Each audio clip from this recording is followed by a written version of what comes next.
자, 그리고 다음에 그럼 우병우 구속돼야 안 돼요.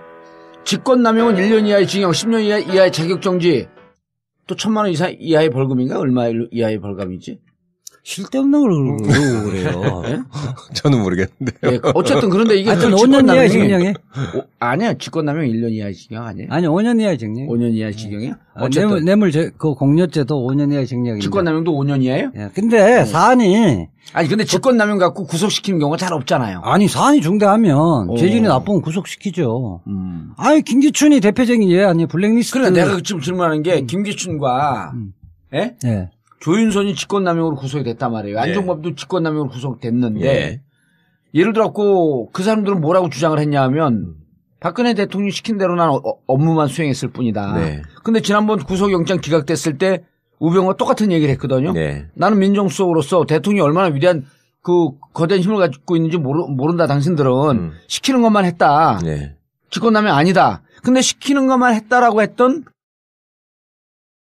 김기춘, 조윤선 다 구속됐거든요. 네. 근데 우병우는 왜 구속을 안 시켜?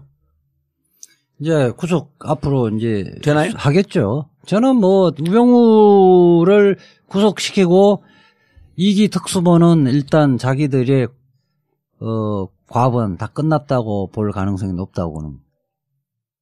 이게 지금 우병우를 구속시키지 않으면 이영렬 본부장, 김순환 검찰총장이 자유로울 수가 없는 거거든요. 봐줬다고 일반 국민들이 대부분 그렇게 생각하고 있거든요. 그리고 우병우는 김기춘하고 좀 달라요. 김기춘은 그 정윤의 문건 파동이 그 애들이 자기까지도 쫓아내려고 하니까 뒤쫓아 해보라고 한 거 아니에요. 그랬다가 생각보다 힘이 센데 그래서 타협을 해버린 건데 김기춘은. 우병우 같은 경우는 이른바 문고리 산인민방에 간택된 사람 아니에요. 최순실 등을 해서 이른바 동지적 관계고 그래도 그 김기춘은 내가 한가닥 했던 사람인데 쟤들이랑 어떻게 같이 노냐? 그랬다 막상 부딪혀봤더니 센 놈들이야. 센 놈이니까 슬슬 피해버린 거죠.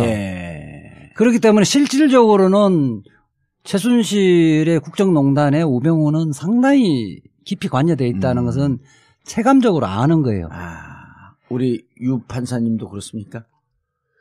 전 죄송한데 이 부분은 전혀 모르겠습니다. 잘 모르면 저렇게 얘기 안 하는 거야. 잘 모르는데 막 얘기하지 말고 감옥 가. 근데 되게 재밌는데요? 저 오늘 우리 이 변호사님 말씀하신 내용 들으니까 합리적으로 추론하면 그런 거예요. 그래서 이번에 다시 박근혜가 지금 구속영장 청구된 이후에 다시 압수수색했잖아요.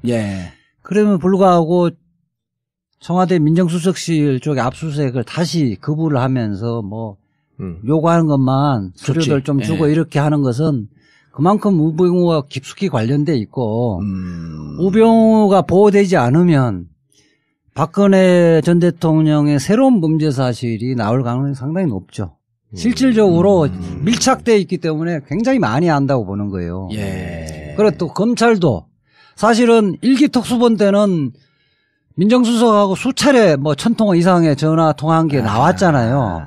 그러니까 우병우를 제한적 범위에서 준 것만 서류를 받아온 건 더 이상 확전을 안 하겠다라고 하는 의지고. 그렇죠. 추가 범죄하지 않고 요 정도 밝혀진 데서 딜을 한다고 봐요. 딜을 하고 그 정도 범위에서만 우병우를 구속할 것이다. 그래, 구속은 피할 수 없는데 이 정도 카드로 해서 마무리하자. 요즘 소설을 많이 써. 그렇지 않으면 우병우도 만만한 놈이 아니니까 나만 죽지 않는다 이렇게 나와버릴 가능성이 근데 있죠. 구속되는 거로 타협을 했다는 거야?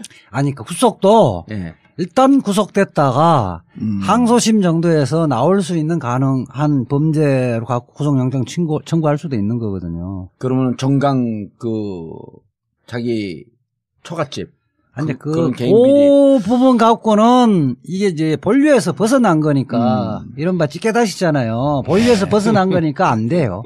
안 되고 이 본류에서 직권남용 부분은 좀 그중에 하나는 산뜻한 걸 갖고는 하겠죠. 판단을 좀 해줘봐. 저 얘기가 맞아? 아니 제가 판단할 주제는 아니지만 굉장히 설득력 있는 말씀이죠. 그러니까 우리 이제 지금 이재화 변호사님하고 우리 유지연 변호사님의 그 신중하고 또 조금 더 적극적인 입장의 차이가 왜 있냐면 우리 이제 얼마 전까지 판사를 했던 사람의 입장에서는 명확하게 드러난 제시되는 범죄 사실과 증거가 어느 정도 있지 않은 상황에서 판단을 요구하면 준비가 안 됐어요. 제가 오늘 주제가 이건지 모르고 준비가 안 돼가지고 또 해요. 그리고 우병우가 누군 줄 알잖아.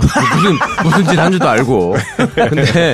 근데 우병우는 지금 특검이 보면은 그 민정비서관이었던 윤장석이를 시켜가지고 뭐 한 거, 뭐 이런 얘기들이 지금 흘리고 있더라고요. 이거 과거에 영장 청구를 했을 때도 공무원들이 와가지고 숨어당한 거 그런 것들이 다 진술이 포함돼 있었다는 거거든요. 근데 이제 그때 영장이 기각됐을 때의 이유를 굳이 따져보자면 그런 진술들은 있었으나 청와대에 대한 조사나 압수수색이 없어가지고 뒷받침할 수 있는 물증, 수첩관이나 전화 같은 이런 게 없으니까 아까 이제 처음에 말씀하신 것처럼 법정형이 가벼운 범죄기, 낮은 범죄이기 때문에 판사 입장에서 그냥 쉽게 미우니까 발부한다고 해서 발부할 수는 없었던 면이 있을 수 있어요. 뭐 신중히 판단하는 게 맞는 면이 있는데 지금 우병우의 입장에서 생각을 해보자면 우병우 입장에서도 구속되는 게 낫다고 봐요, 나는.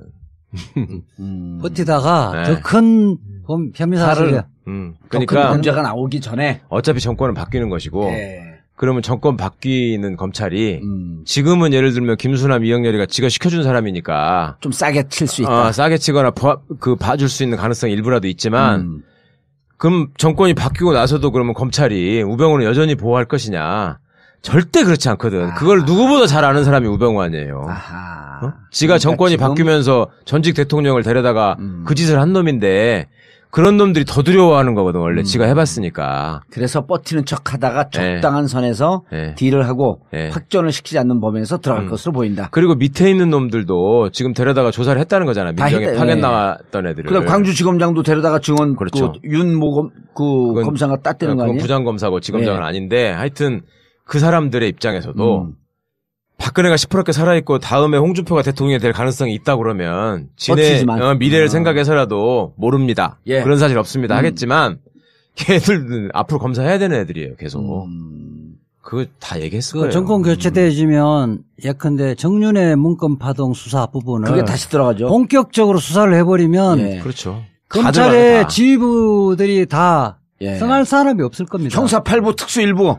그러니까 이게 누른 거 이영렬. 그다음에 이 부분을 특검을 다시 실시하면 국민들의 공감을 다 얻는 거거든요.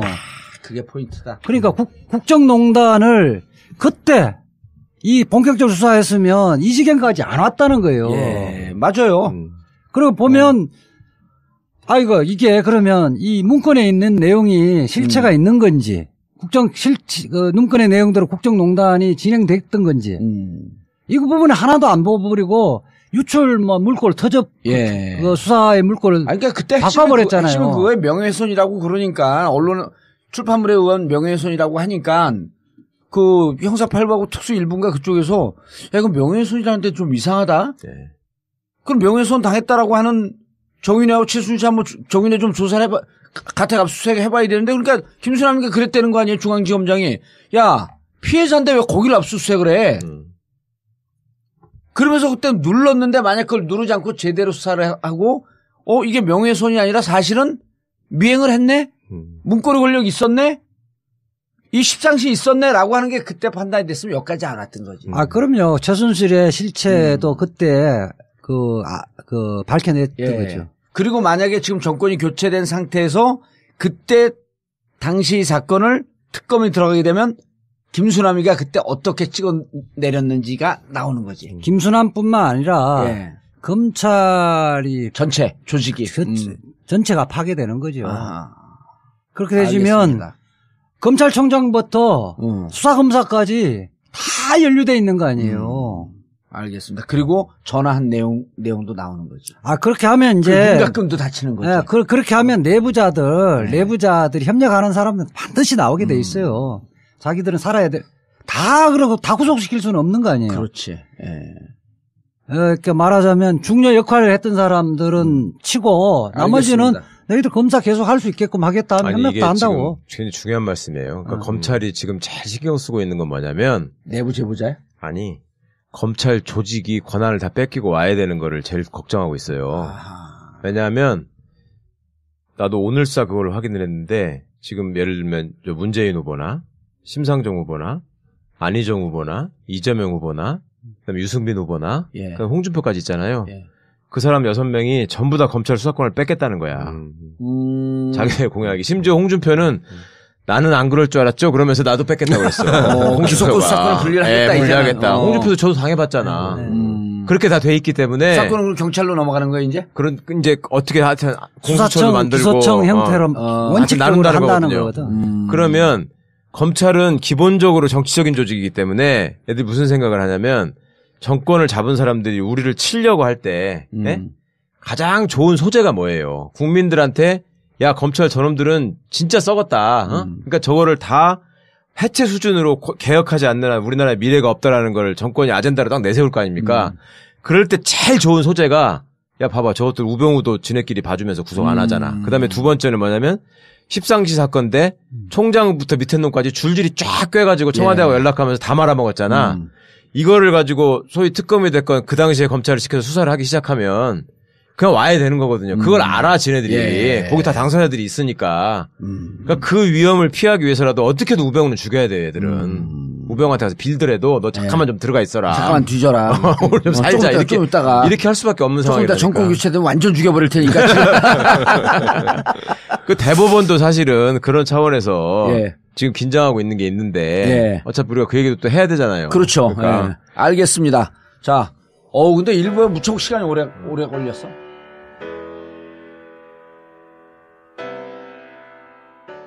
우병우는 김기춘하고 좀 달라요.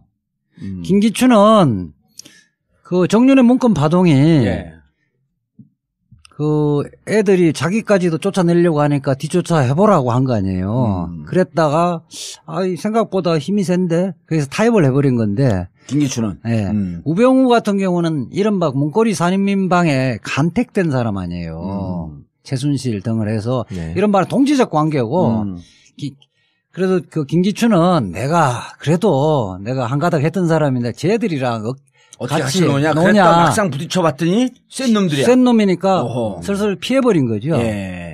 그렇기 때문에 실질적으로는 최순실의 국정농단에 우병우는 상당히 깊이 관여되어 있다는 것은 체감적으로 아는 거예요. 우리 유 판사님도 그렇습니까? 또 사실은 1기 특수본 때는 민정수석하고 수차례 뭐 1000통화 이상의 전화 통화한 게 나왔잖아요. 그러니까 우병우를 제한적 범위에서 준거만 서류를 받아온 건 더 이상 확전을 안 하겠다라고 하는 의지고. 그렇죠. 추가 범죄하지 않고 요 정도 밝혀진 데서 딜을 한다고 봐야죠. 딜을 하고 그 정도 범위에서만 우병우를 구속할 것이다. 그래 구속은 피할 수 없는데 이 정도 카드로 해서 마무리하자. 요즘 소설을 많이 써. 그렇지 않으면 우병우도 만만한 놈이 아니니까 나만 죽지 않는다 이렇게 나와버릴 가능성이 있죠. 구속되는 거로 타협을 했다는 거야? 아니 그 구속도 일단 구속됐다가 항소심 정도에서 나올 수 있는 가능한 범죄로 갖고 구속영장 청구할 수도 있는 거거든요. 그러면 정강 자 그리고 다음에 그럼 우병우 구속돼야 안 돼요. 직권남용은 1년 이하의 징역, 10년 이하의 자격정지, 또 1000만 원 이하의 벌금인가? 얼마 이하의 벌금이지? 쓸데없는 걸 그러고 그래요. 저는 모르겠는데요. 어쨌든 그런데 이게 하여튼 5년 이하의 징역이? 아니야. 직권남용 1년 이하의 징역 아니에요? 아니 5년 이하의 징역. 5년 이하의 징역이야? 어쨌든 뇌물 그 공여죄도 5년 이하의 징역인데. 직권남용도 5년 이하예요? 근데 사안이 근데 직권남용 갖고 구속시키는 경우가 잘 없잖아요. 아니 사안이 중대하면 죄질이 나쁘면 구속시키죠. 김기춘이 대표적인 예 아니에요. 블랙리스트. 그래 내가 지금 질문하는 게 김기춘과 조윤선이 직권남용으로 구속이 됐단 말이에요. 안종범도 직권남용으로 구속됐는데 예를 들었고 그 사람들은 뭐라고 주장을 했냐면 박근혜 대통령이 시킨 대로 난 업무만 수행했을 뿐이다. 근데 지난번 구속 전 죄송한데 이 부분은 전혀 모르겠습니다. 잘 모르면 저렇게 얘기 안 하는 거야. 잘 모르는데 막 얘기하지 말고 감옥 가. 근데 되게 재밌는데요. 저 오늘 이 변호사님 말씀하신 내용 들으니까 합리적으로 추론하면 그런 거예요. 그래서 이번에 다시 박근혜가 지금 구속영장 청구된 이후에 다시 압수수색했잖아요. 그러면 불구하고 청와대 민정수석실 쪽에 압수수색을 다시 거부를 하면서 뭐 요구하는 것만 서류들 좀 주고 이렇게 하는 것은 그만큼 우병우와 깊숙이 관련돼 있고 우병우가 보호되지 않으면 박근혜 전 대통령의 새로운 범죄 사실이 나올 가능성이 상당히 높죠. 실질적으로 밀착되어 있기 때문에 굉장히 많이 안다고 보는 거예요. 예. 그래 또 검찰 영장 기각됐을 때 우병우가 똑같은 얘기를 했거든요. 네. 나는 민정수석으로서 대통령이 얼마나 위대한 그 거대한 힘을 가지고 있는지 모른다. 당신들은 시키는 것만 했다. 네. 직권남용 아니다. 근데 시키는 것만 했다라고 했던 김기춘, 조윤선 다 구속됐거든요. 네. 근데 우병우는 왜 구속을 안 시켜? 이제 구속 앞으로 이제 되나요? 하겠죠. 저는 뭐 우병우를 구속시키고 2기 특수본은 일단 자기들의 과번 다 끝났다고 볼 가능성이 높다고 보는. 이게 지금 우병우를 구속시키지 않으면 네. 이영렬 본부장, 김순환 검찰총장이 자유로울 수가 없는 거거든요. 예. 봐줬다는 다고 일반 국민들 대부분 그렇게 생각하고 있거든요. 그리고